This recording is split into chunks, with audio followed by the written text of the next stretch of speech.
Look at the impact overall on the physical body. This is something that sort of intuitively we've known for some time, but we can now measure. The American Psychological Association decided to take it a step further and try and figure out what are the top stressors. And if you take a look at what they found, this is from June of this year, they found that overall the economy was the #1 cause of anxiety, economic fears. 74% of people said it was the #1. Money overall, 73% of people said was the #1.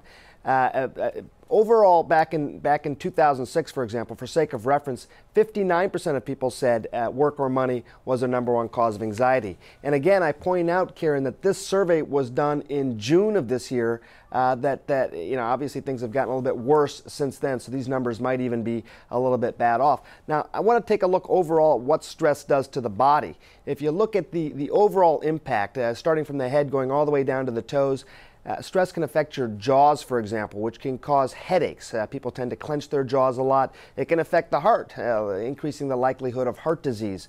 The digestive system, people become nauseated, they feel sick to their stomach, and the overall body. You don't sleep as much, you're worried, that can depress your immune system. So again, if you're someone who has had some physical illnesses, the stress may not cause new physical illnesses, but it may exacerbate ones that you already have. And this is something that, again, there's a lot more evidence of. Is there anything you can do about it? I mean, you got to worry about your finances. Well, part of it, I think, is to look for what are some of the concerns in your family members or your friends, or the things that are sort of red flags, if you will, overall.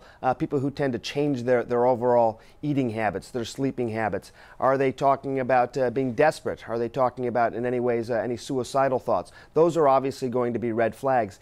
To do something about it, I mean, there's a couple of caveats. One is pause, don't panic. Well, you can take a look at the list there, the warning signs overall. But pause, don't panic now. A lot of people, as Allie was talking about, panicking, making some rash decisions. Pause for a second and instead take an assessment.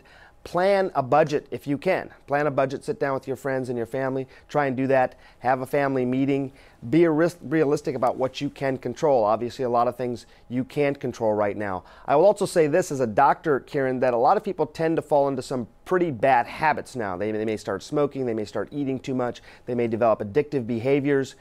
Recognize this too will pass. Try not to fall into that pattern. Those can lead to lifelong problems.